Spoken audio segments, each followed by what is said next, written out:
Good morning, all of you. I know it's morning for people who do not get up before noon, which is me, basically. I cannot get up before noon or 11. 11 is like kind of my minimum. But anyhow, I would like to welcome you to the B-Roll. It is the week before Thanksgiving, and of course, everyone's excited because you finally can go home and relax and not worry about your deadlines for 3 days. So yeah, as most people, I'm probably going to dip on Tuesday like everyone else. So I will have one last show Monday. Then I'll have to leave you all for the next week.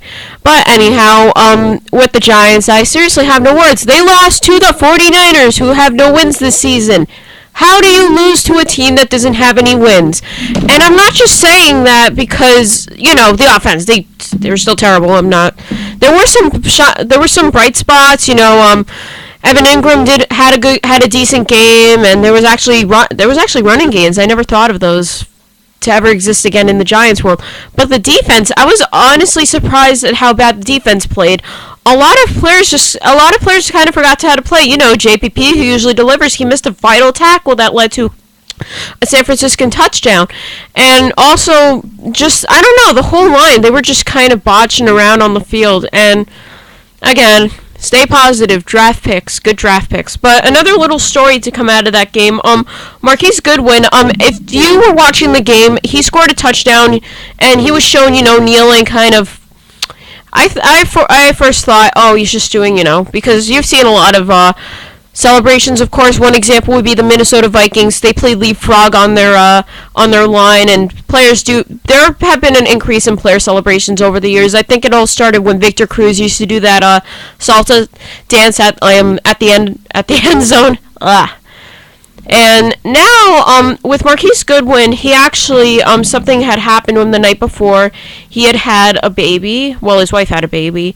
And apparently the baby had been lost, because the baby was premature. They tried to save him. And so he played that football game not that long after that had happened to him. And I do shout him out for playing a game after such a complicated situation, that had happened to him.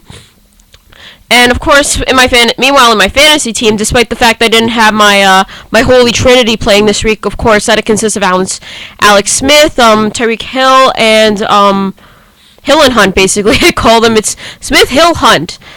But despite the fact that my triad did not play this week, I did have a decent game because I had gotten several key players, and I did do, switching, because if you don't switch when people have bye weeks, I don't know if you're even watching your league. So this week I had, of course I won. I've had this long winning streak in this thing.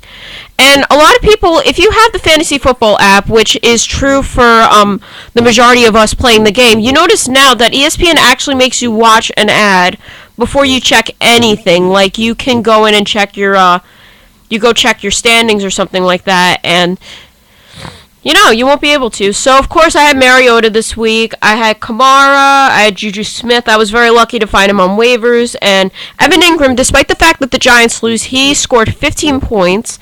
And, of course, I got Detroit's defense, because usually what happens is if you're looking for a defense, because I kind of go by the method of using a weekly defense, you just check the opponent. I had them playing the Browns this week, so, Sadly, the Giants will not pick first this year. They will pick probably second, because I feel like Cleveland will hit the 0-16 immortality that has not been seen since the Detroit Lions in 2008. And I remember that year vividly. And of course, I had Zerline, who is basically a cyborg, and he's one of the best kickers in the league. But really, I don't have any words for the Giants. I feel like at the end of the season, there is going to be a giant guillotine waiting for McAdoo and waiting for Jerry Reese, And so with that point, I will be back, and there is actually a lot of wrestling this weekend. We will be getting into that. See you guys later.